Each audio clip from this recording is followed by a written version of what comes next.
श्रीगणेशाय नमः। अथ श्री गणेशावतार स्तोत्र। अंगिरस उवाच अनन्ता अवताराश्च गणेशस्य महात्मनः न शक्यते कथां वक्तुं मया वर्षशतैरपि। संक्षेपेण प्रवक्ष्यामि मुख्यानां मुख्यतां गतान्। अवतारांश्च तस्याष्टौ विख्यातान् ब्रह्मधारकान्। वक्रतुण्डावतारश्च देहिनां ब्रह्मधारकः। मत्सुरासुरहन्ता स सिंहवाहनगः स्मृतः। एकदन्तावतारो वै देहिनां ब्रह्मधारकः। मदासुरस्य हन्ता स आखुवाहनगः स्मृतः। महोदर इति ख्यातो ज्ञानब्रह्मप्रकाशकः। मोहासुरस्य शत्रुर्वै आखुवाहनगः स्मृतः। गजाननः सविज्ञेयः सांख्येभ्यः सिद्धिदायकः। लोभासुरप्रहर्ता च मूषकगः प्रकीर्तितः। लम्बोदरावतारो वै क्रोधासुरनिबर्हणः। आखुगः शक्तिब्रह्मा सन् तस्य धारक उच्यते। विकटो नाम विख्यातः कामासुरप्रदाहकः। मयूरवाहनश्चायं सौरमात्मधरः स्मृतः। विघ्नराजावतारश्च शेषवाहन उच्यते। ममासुरप्रहन्ता स विष्णुब्रह्मेति वाचकः। धूम्रवर्णावतारश्च अभिमानासुरनाशकः। आखुवाहनतां प्राप्तः शिवात्मकः स उच्यते। एतेष्टौ ते मया प्रोक्ता गणेशांसा विनायकाः। येषां भजनमात्रेण स्वस्वब्रह्मप्रधारकाः। स्वानन्दवासकारी स गणेशानः प्रकथ्यते। स्वानन्दे योगिभिर्दृष्टो ब्रह्मणि नात्र संशयः।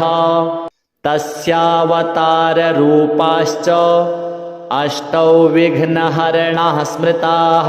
स्वानन्दभजनेनैव लीलास्तत्र भवन्ति हि। माया तत्र स्वयं लीना भविष्यति सुपुत्रका। संयोगे मौनभावश्च समाधिः प्राप्यते जनैः। अयोगे गणराजस्य भजनेनैव सिद्ध्यति। मायाभेदमयं ब्रह्म निर्वृत्तिः प्राप्यते परा।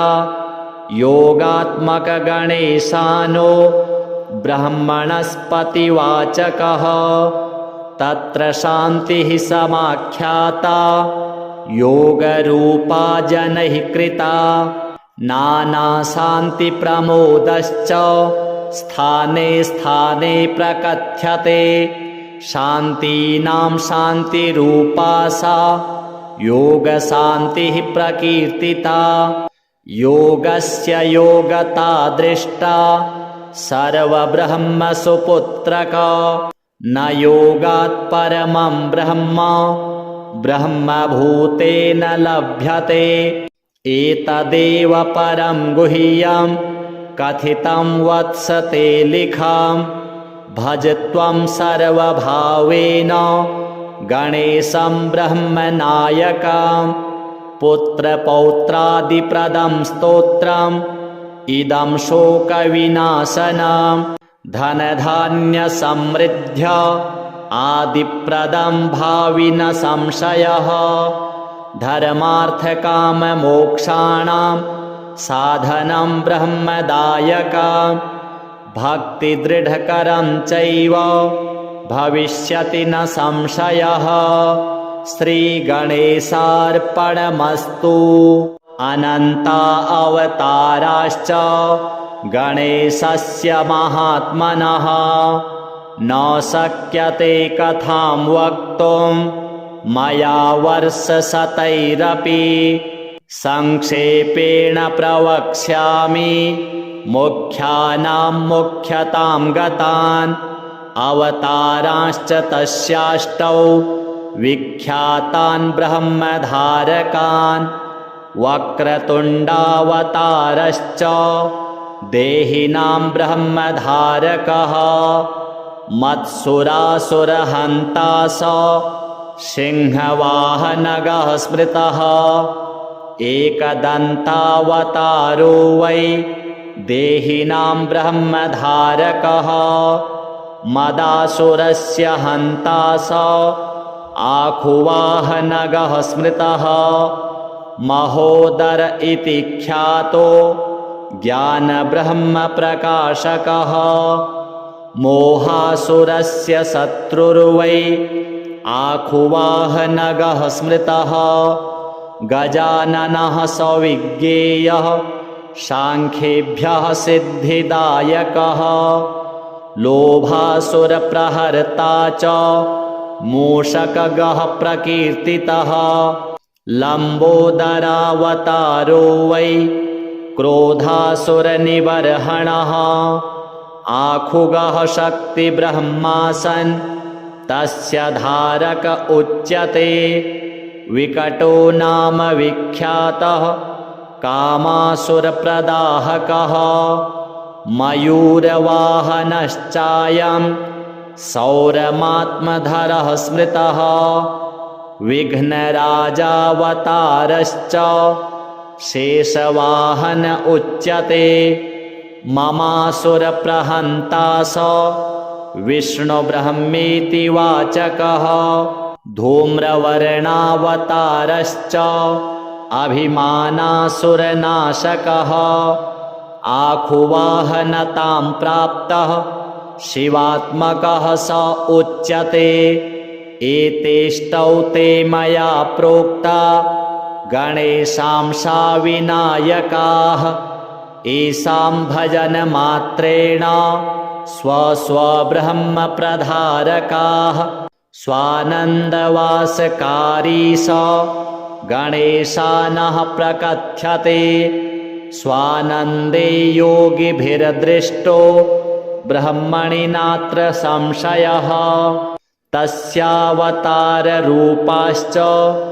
अष्टौ विघ्नहरणाः स्मृताः स्वानन्दभजनेनैव लीलास्तत्र भवन्ति हि माया तत्र स्वयं लीना भविष्यति सुपुत्रका संयोगे मौनभावश्च समाधिः प्राप्यते जनैः अयोगे गणराजस्य भजनेनैव सिद्ध्यति मायाभेदमयं ब्रह्म निर्वृत्तिः प्राप्यते परा योगात्मकगणेशानो ब्रह्मणस्पतिवाचकः तत्र शान्तिः समाख्याता योगरूपा जनैः कृता नानाशान्तिप्रमोदश्च स्थाने स्थाने प्रकथ्यते शान्तीनां शान्तिरूपा सा योगशान्तिः प्रकीर्तिता योगस्य योगता दृष्टा सर्वब्रह्मसुपुत्रक न योगात् परमं ब्रह्म ब्रह्मभूतेन लभ्यते एतदेव परं गुह्यं कथितं वत्स ते लिखं भज त्वं सर्वभावेन गणेशं ब्रह्मनायकं पुत्रपौत्रादिप्रदं स्तोत्रं इदं शोकविनाशनं धनधान्यसमृद्ध्य आदिप्रदं भावि न संशयः धर्मार्थकाममोक्षाणां साधनं ब्रह्मदायकं भक्तिदृढकरं चैव भविष्यति न संशयः। श्रीगणेशार्पणमस्तु। अनन्ता अवताराश्च गणेशस्य महात्मनः न शक्यते कथां वक्तुं मया वर्षशतैरपि संक्षेपेण प्रवक्ष्यामि मुख्यानां मुख्यतां गतान् अवतारांश्च तस्याष्टौ विख्यातान् ब्रह्मधारकान् वक्रतुण्डावतारश्च देहिनां ब्रह्मधारकः मत्सुरासुरहन्ता स सिंहवाहनगः स्मृतः एकदन्तावतारो वै देहिनां ब्रह्मधारकः मदासुरस्य हन्ता स आखुवाहनगः स्मृतः महोदर इति ख्यातो ज्ञानब्रह्मप्रकाशकः मोहासुरस्य शत्रुर्वै आखुवाहनगः स्मृतः गजाननः सविज्ञेयः सांख्येभ्यः सिद्धिदायकः लोभासुरप्रहर्ता च मूषकगः प्रकीर्तितः लम्बोदरावतारो वै क्रोधासुरनिबर्हणः आखुगः शक्तिब्रह्मासन् तस्य धारक उच्यते विकटो नाम विख्यातः कामासुरप्रदाहकः मयूरवाहनश्चायं सौरमात्मधरः स्मृतः विघ्नराजावतारश्च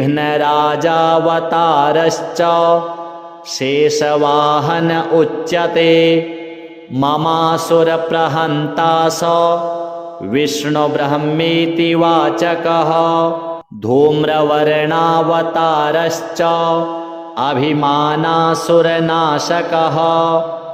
आखुवाहनतां प्राप्तः शिवात्मकः स उच्यते एतेष्टौ ते मया प्रोक्ता गणेशांसा विनायकाः येषां भजनमात्रेण स्वस्वब्रह्मप्रधारकाः स्वानन्दवासकारी स गणेशानः प्रकथ्यते स्वानन्दे योगिभिर्दृष्टो ब्रह्मणि नात्र संशयः तस्यावताररूपाश्च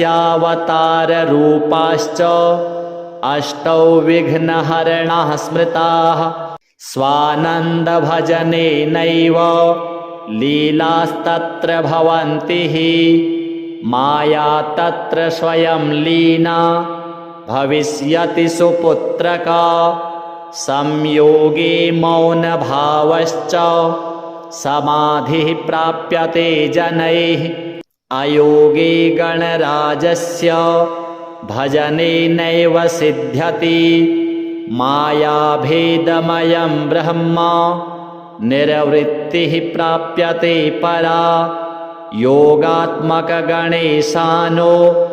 ब्रह्मणस्पतिवाचकः तत्र शान्तिः समाख्याता योगरूपा जनैः कृता नानाशान्तिप्रमोदश्च स्थाने स्थाने प्रकथ्यते शान्तीनां शान्तिरूपा सा योगशान्तिः प्रकीर्तिता योगस्य योगता दृष्टा सर्वब्रह्मसुपुत्रक न योगात् परमं ब्रह्म ब्रह्मभूतेन लभ्यते एतदेव परं गुह्यं कथितं वत्स ते लिखां भज त्वं सर्वभावेन गणेशं ब्रह्मनायकं पुत्रपौत्रादिप्रदं स्तोत्रम् इदं शोकविनाशनं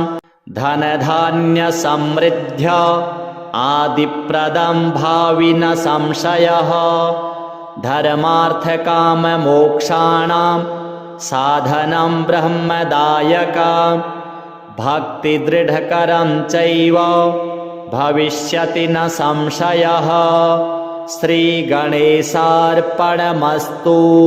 अनन्ता अवताराश्च गणेशस्य महात्मनः न शक्यते कथां वक्तुं मया वर्षशतैरपि संक्षेपेण प्रवक्ष्यामि मुख्यानां मुख्यतां गतान् अवतारांश्च तस्याष्टौ विख्यातान् ब्रह्मधारकान् वक्रतुण्डावतारश्च देहिनां ब्रह्मधारकः मत्सुरासुरहन्ता स सिंहवाहनगः स्मृतः एकदन्तावतारो वै देहिनां ब्रह्मधारकः मदासुरस्य हन्ता स आखुवाहनगः स्मृतः महोदर इति ख्यातो ज्ञानब्रह्मप्रकाशकः मोहासुरस्य शत्रुर्वै आखुवाहनगः स्मृतः गजाननः सविज्ञेयः सांख्येभ्यः सिद्धिदायकः लोभासुरप्रहर्ता च मूषकगः प्रकीर्तितः लम्बोदरावतारो वै क्रोधासुरनिबर्हणः आखुगः शक्तिब्रह्मासन् तस्य धारक उच्यते विकटो नाम विख्यातः कामासुरप्रदाहकः मयूरवाहनश्चायं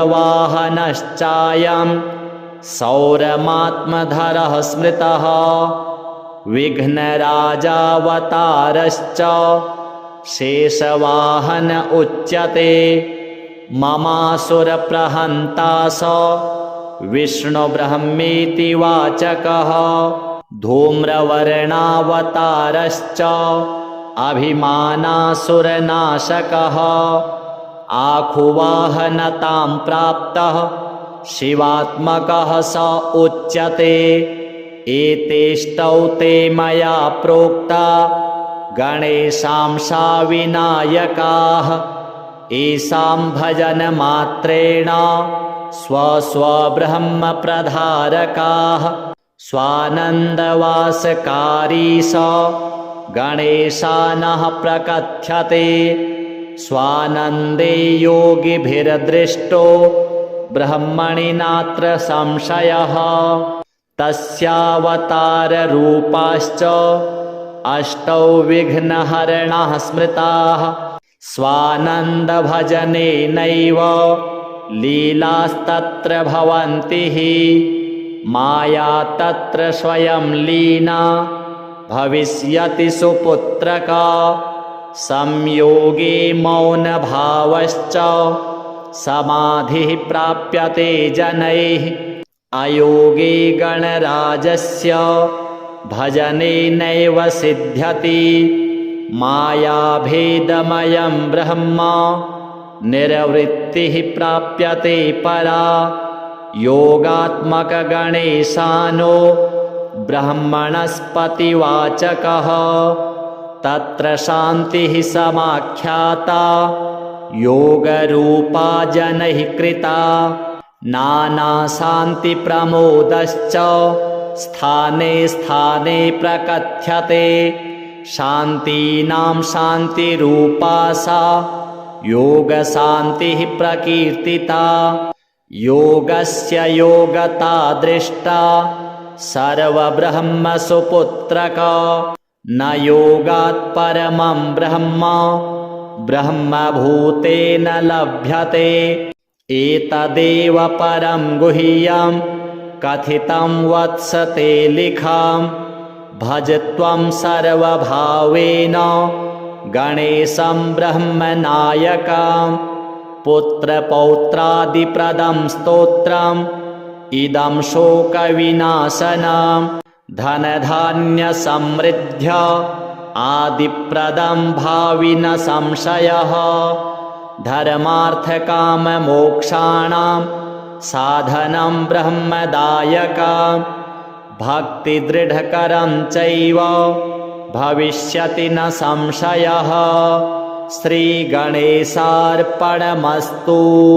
अनन्ता अवताराश्च गणेशस्य महात्मनः न शक्यते कथां वक्तुं मया वर्षशतैरपि संक्षेपेण प्रवक्ष्यामि मुख्यानां मुख्यतां गतान् अवतारांश्च तस्याष्टौ विख्यातान् ब्रह्मधारकान् वक्रतुण्डावतारश्च देहिनां ब्रह्मधारकः मत्सुरासुरहन्ता स सिंहवाहनगः स्मृतः एकदन्तावतारो वै देहिनां ब्रह्मधारकः मदासुरस्य हन्ता स आखुवाहनगः स्मृतः महोदर इति ख्यातो ज्ञानब्रह्मप्रकाशकः मोहासुरस्य शत्रुर्वै आखुवाहनगः स्मृतः गजाननः सविज्ञेयः सांख्येभ्यः सिद्धिदायकः लोभासुरप्रहर्ता च मूषकगः प्रकीर्तितः लम्बोदरावतारो वै क्रोधासुरनिबर्हणः आखुगः शक्तिब्रह्मासन् तस्य धारक उच्यते विकटो नाम विख्यातः कामासुरप्रदाहकः मयूरवाहनश्चायं सौरमात्मधरः स्मृतः विघ्नराजावतारश्च शेषवाहन उच्यते ममासुरप्रहन्ता स विष्णुब्रह्मेति वाचकः धूम्रवर्णावतारश्च अभिमानासुरनाशकः आखुवाहनतां प्राप्तः शिवात्मकः स उच्यते एतेष्टौ ते मया प्रोक्ता गणेशांसा विनायकाः येषां भजनमात्रेण स्वस्वब्रह्मप्रधारकाः स्वानन्दवासकारी स गणेशानः प्रकथ्यते स्वानन्दे योगिभिर्दृष्टो ब्रह्मणि नात्र संशयः तस्यावताररूपाश्च अष्टौ विघ्नहरणाः स्मृताः स्वानन्दभजनेनैव लीलास्तत्र भवन्ति हि माया तत्र स्वयं लीना भविष्यति सुपुत्रका संयोगे मौनभावश्च समाधिः प्राप्यते जनैः अयोगे गणराजस्य भजनेनैव सिद्ध्यति मायाभेदमयं ब्रह्म निर्वृत्तिः प्राप्यते परा योगात्मकगणेशानो ब्रह्मणस्पतिवाचकः तत्र शान्तिः समाख्याता योगरूपा जनैः कृता नानाशान्तिप्रमोदश्च स्थाने स्थाने प्रकथ्यते शान्तीनां शान्तिरूपा सा योगशान्तिः प्रकीर्तिता योगस्य योगता दृष्टा सर्वब्रह्मसुपुत्रक न योगात् परमं ब्रह्म ब्रह्मभूतेन लभ्यते एतदेव परं गुह्यं कथितं वत्स ते लिखां भज त्वं सर्वभावेन गणेशं ब्रह्मनायकं पुत्रपौत्रादिप्रदं स्तोत्रम् इदं शोकविनाशनं धनधान्यसमृद्ध्य आदिप्रदं भाविन संशयः धर्मार्थकाममोक्षाणां साधनं ब्रह्मदायकं भक्तिदृढकरं चैव भविष्यति न संशयः श्रीगणेशार्पणमस्तु। अनन्ता अवताराश्च गणेशस्य महात्मनः न शक्यते कथां वक्तुं मया वर्षशतैरपि संक्षेपेण प्रवक्ष्यामि मुख्यानां मुख्यतां गतान् अवतारांश्च तस्याष्टौ विख्यातान् ब्रह्मधारकान् वक्रतुण्डावतारश्च देहिनां ब्रह्मधारकः मत्सुरासुरहन्ता स सिंहवाहनगः स्मृतः एकदन्तावतारो वै देहिनां ब्रह्मधारकः मदासुरस्य हन्ता स आखुवाहनगः स्मृतः महोदर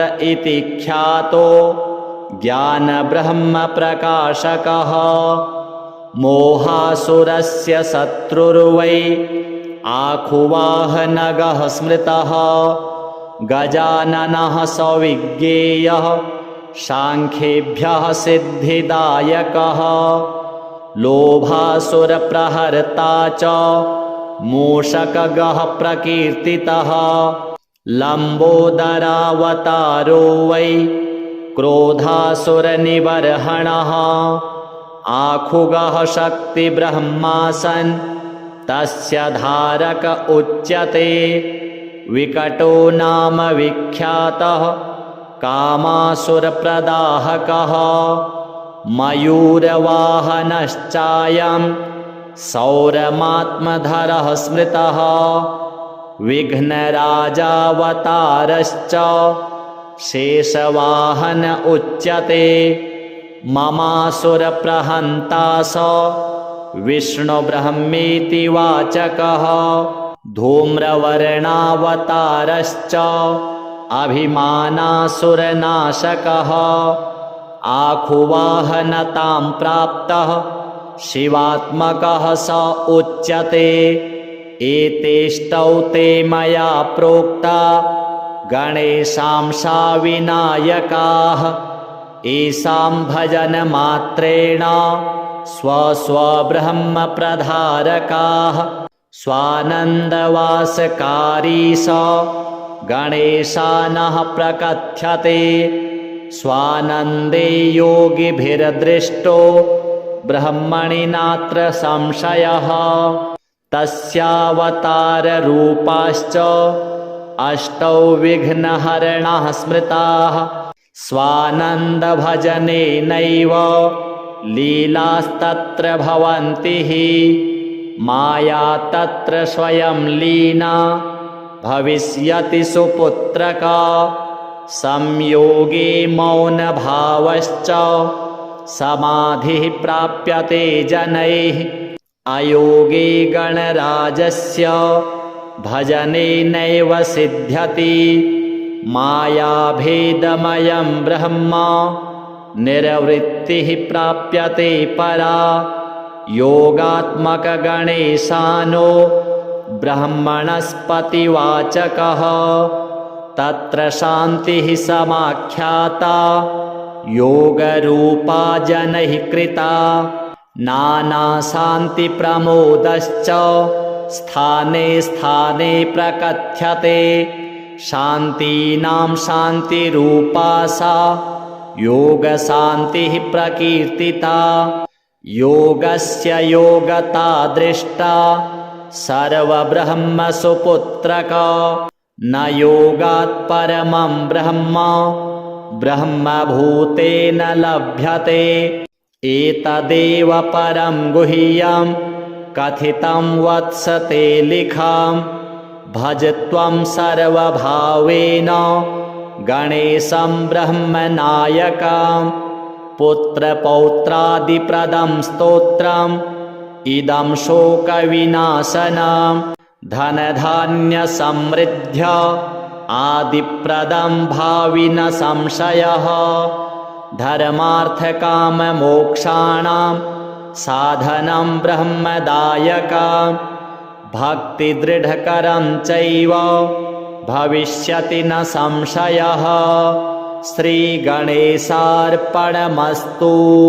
अनन्ता अवताराश्च गणेशस्य महात्मनः न शक्यते कथां वक्तुं मया वर्षशतैरपि संक्षेपेण प्रवक्ष्यामि मुख्यानां मुख्यतां गतान् अवतारांश्च तस्याष्टौ विख्यातान् ब्रह्मधारकान् वक्रतुण्डावतारश्च देहिनां ब्रह्मधारकः मत्सुरासुरहन्ता स सिंहवाहनगः स्मृतः एकदन्तावतारो वै देहिनां ब्रह्मधारकः मदासुरस्य हन्ता स आखुवाहनगः स्मृतः महोदर इति ख्यातो ज्ञानब्रह्मप्रकाशकः मोहासुरस्य शत्रुर्वै आखुवाहनगः स्मृतः गजाननः सविज्ञेयः सांख्येभ्यः सिद्धिदायकः लोभासुरप्रहर्ता च मूषकगः प्रकीर्तितः लम्बोदरावतारो वै क्रोधासुरनिबर्हणः आखुगः शक्तिब्रह्मासन् तस्य धारक उच्यते विकटो नाम विख्यातः कामासुरप्रदाहकः मयूरवाहनश्चायं सौरमात्मधरः स्मृतः विघ्नराजावतारश्च शेषवाहन उच्यते ममासुरप्रहन्ता स विष्णुब्रह्मेति वाचकः धूम्रवर्णावतारश्च अभिमानासुरनाशकः आखुवाहनतां प्राप्तः शिवात्मकः स उच्यते एतेष्टौ ते मया प्रोक्ता गणेशांसा विनायकाः येषां भजनमात्रेण स्वस्वब्रह्मप्रधारकाः स्वानन्दवासकारी स गणेशानः प्रकथ्यते स्वानन्दे योगिभिर्दृष्टो ब्रह्मणि नात्र संशयः तस्यावताररूपाश्च अष्टौ विघ्नहरणाः स्मृताः स्वानन्दभजनेनैव लीलास्तत्र भवन्ति हि माया तत्र स्वयं लीना भविष्यति सुपुत्रका संयोगे मौनभावश्च समाधिः प्राप्यते जनैः अयोगे गणराजस्य भजनेनैव सिद्ध्यति मायाभेदमयं ब्रह्म निर्वृत्तिः प्राप्यते परा योगात्मकगणेशानो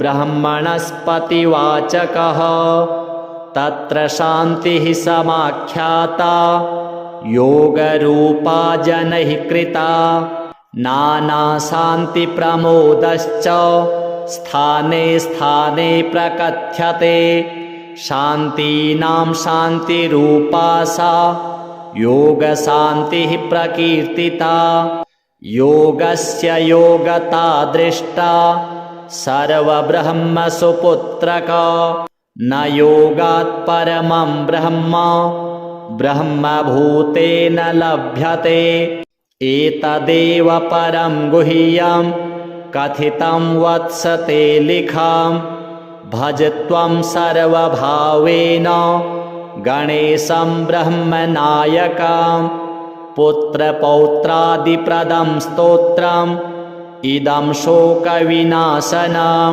धनधान्यसमृद्ध्य आदिप्रदं भावि न संशयः धर्मार्थकाममोक्षाणां साधनं ब्रह्मदायकं भक्तिदृढकरं चैव भविष्यति न संशयः श्रीगणेशार्पणमस्तु।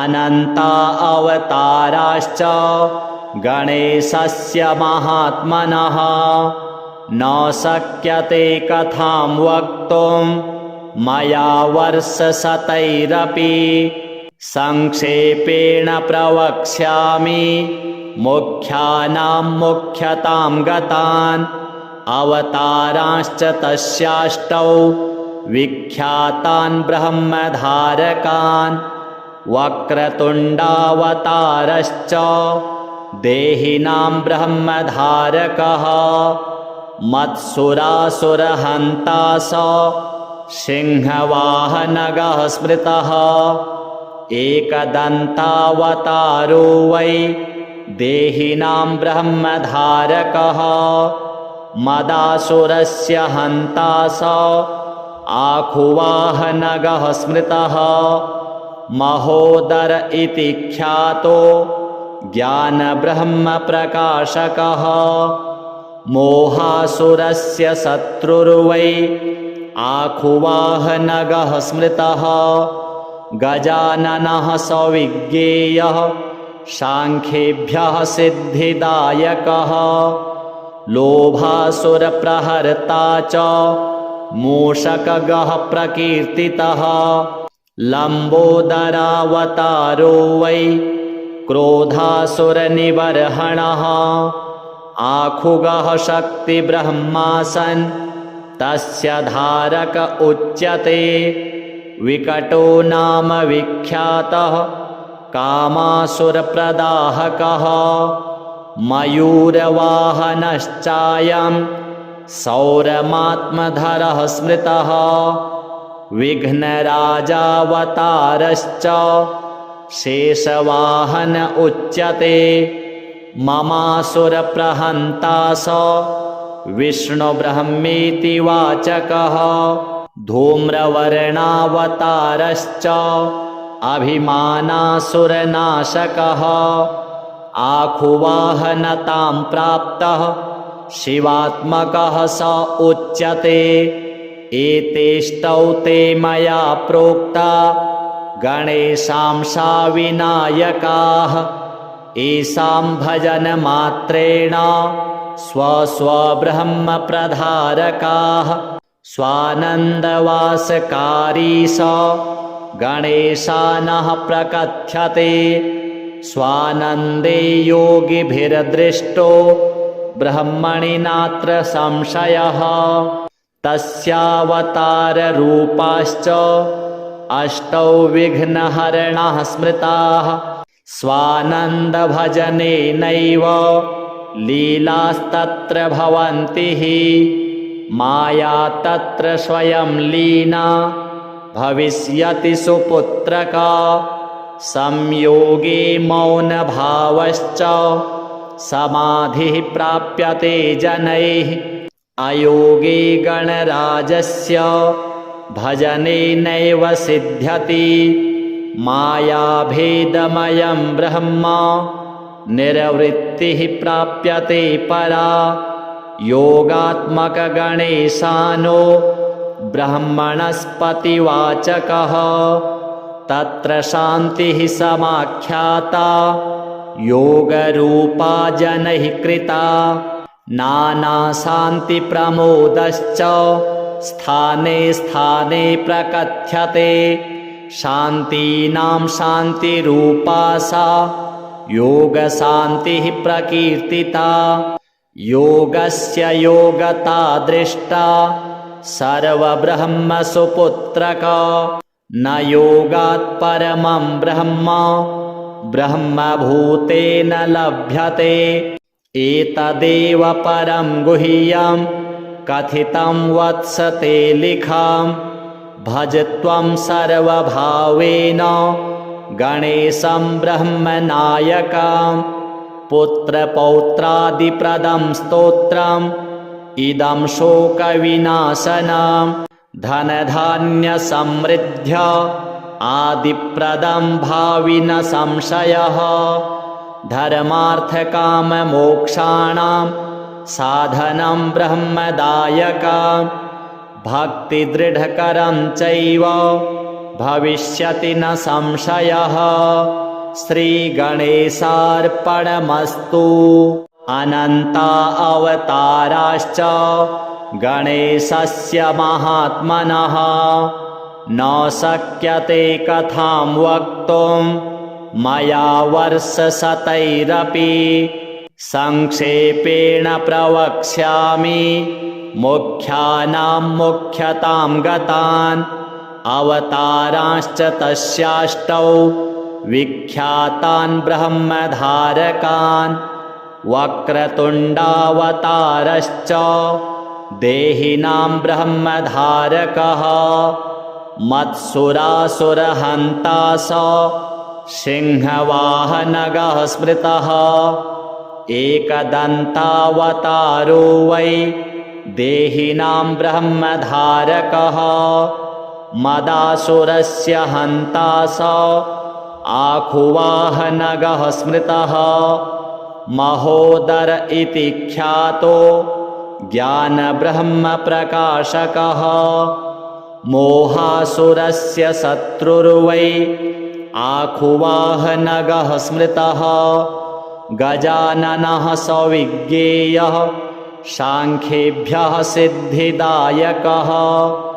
लोभासुरप्रहर्ता च मूषकगः प्रकीर्तितः। लम्बोदरावतारो वै क्रोधासुरनिबर्हणः। आखुगः शक्तिब्रह्मा सन् तस्य धारक उच्यते। विकटो नाम विख्यातः कामासुरप्रदाहकः। मयूरवाहनश्चायं सौरमात्मधरः स्मृतः। विघ्नराजावतारश्च शेषवाहन उच्यते। ममासुरप्रहन्ता स विष्णुब्रह्मेति वाचकः। धूम्रवर्णावतारश्च अभिमानासुरनाशकः। आखुवाहनतां प्राप्तः शिवात्मकः स उच्यते। एतेष्टौ ते मया प्रोक्ता गणेशांसा विनायकाः। येषां भजनमात्रेण स्वस्वब्रह्मप्रधारकाः। स्वानन्दवासकारी स गणेशानः प्रकथ्यते। स्वानन्दे योगिभिर्दृष्टो ब्रह्मणि नात्र संशयः।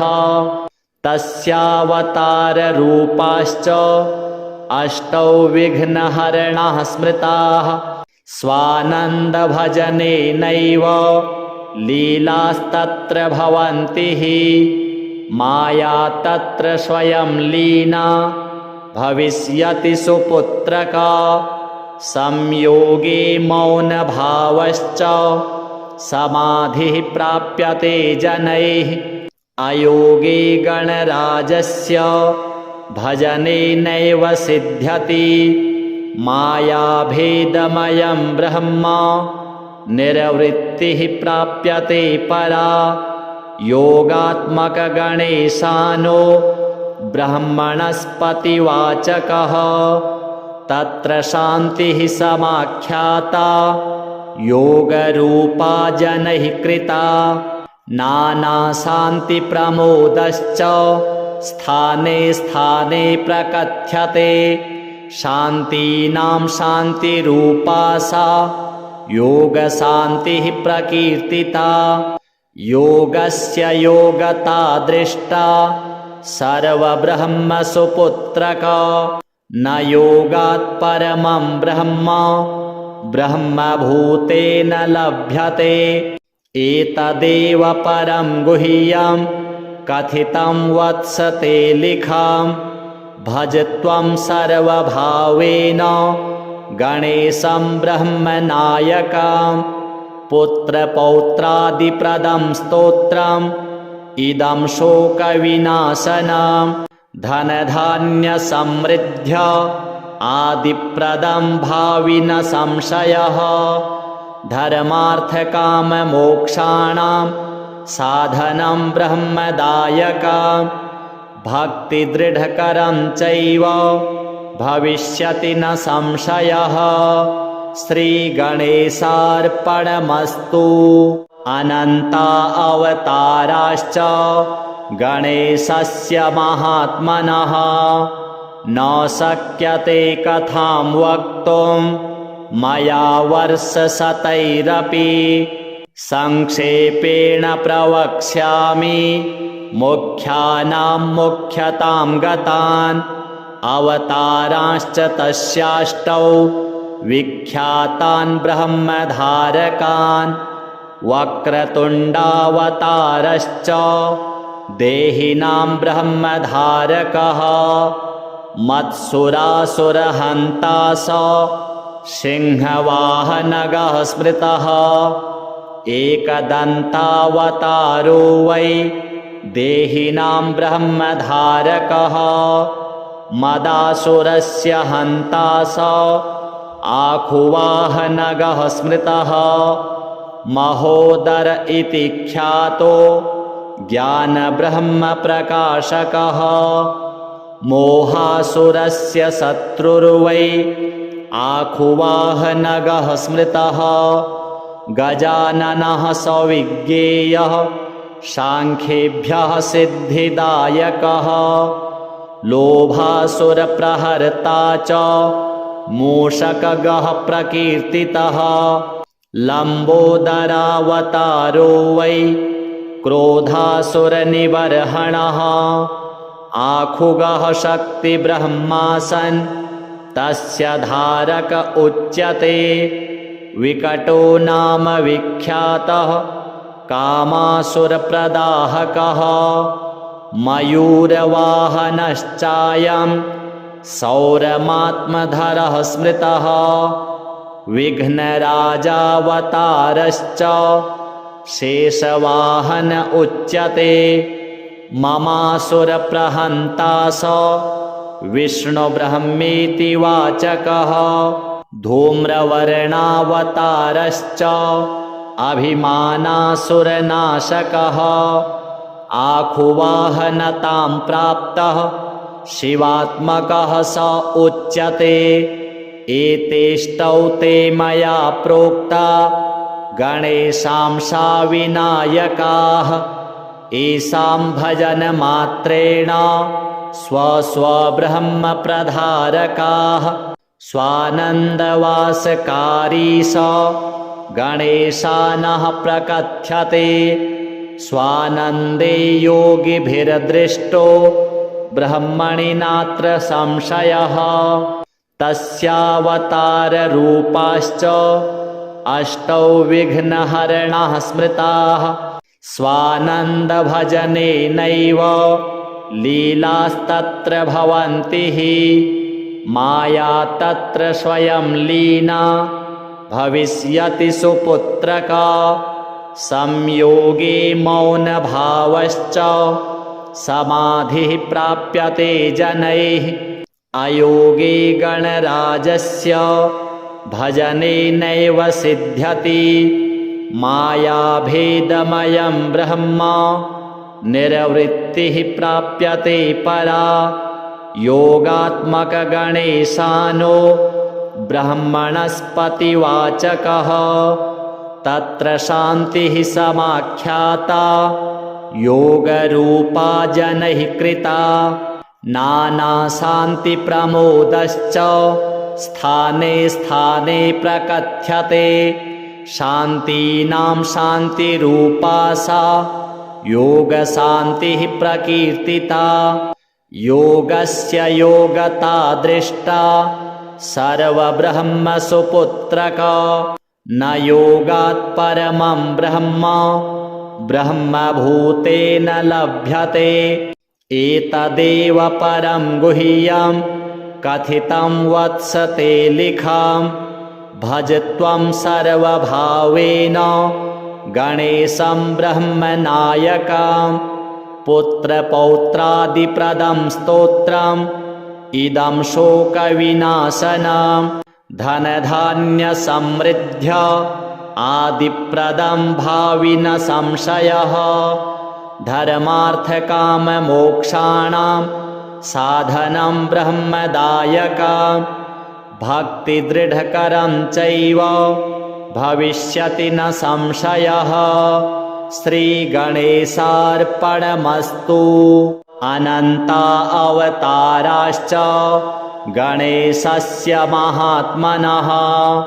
न शक्यते कथां वक्तुं मया वर्षशतैरपि।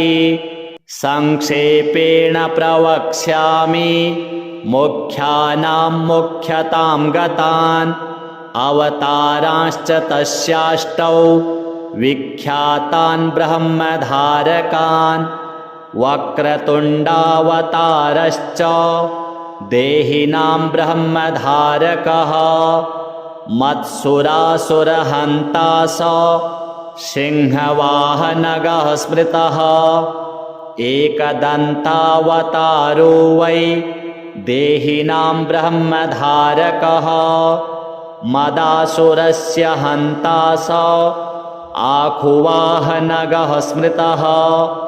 महोदर इति ख्यातो ज्ञानब्रह्मप्रकाशकः। मोहासुरस्य शत्रुर्वै आखुवाहनगः स्मृतः। गजाननः सविज्ञेयः सांख्येभ्यः सिद्धिदायकः। लोभासुरप्रहर्ता च मूषकगः प्रकीर्तितः। लम्बोदरावतारो वै क्रोधासुरनिबर्हणः। आखुगः शक्तिब्रह्मासन् तस्य धारक उच्यते। विकटो नाम विख्यातः कामासुरप्रदाहकः। मयूरवाहनश्चायं सौरमात्मधरः स्मृतः। विघ्नराजावतारश्च शेषवाहन उच्यते। ममासुरप्रहन्ता स विष्णुब्रह्मेति वाचकः। धूम्रवर्णावतारश्च अभिमानासुरनाशकः। आखुवाहनतां प्राप्तः शिवात्मकः स उच्यते। एतेष्टौ ते मया प्रोक्ता गणेशांसा विनायकाः। येषां भजनमात्रेण स्वस्वब्रह्मप्रधारकाः।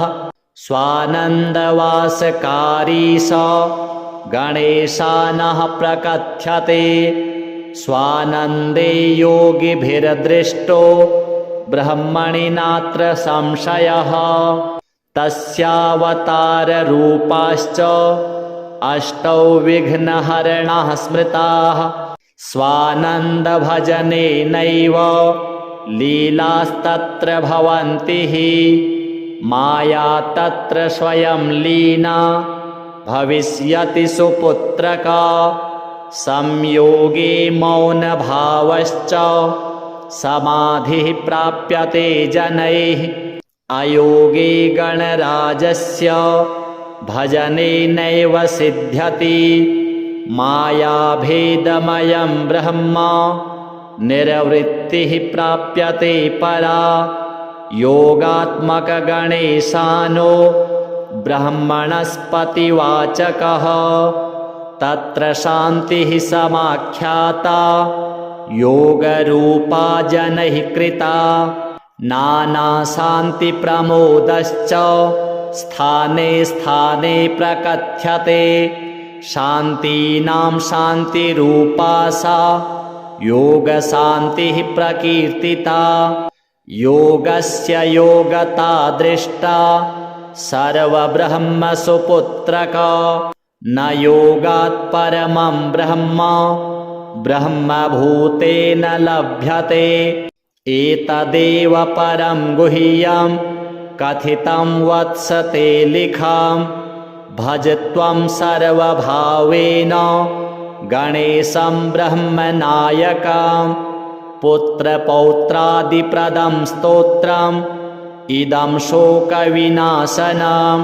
धनधान्यसमृद्ध्य आदिप्रदं भाविन संशयः धर्मार्थकाममोक्षाणां साधनं ब्रह्मदायकं भक्तिदृढकरं चैव भविष्यति न संशयः श्रीगणेशार्पणमस्तु।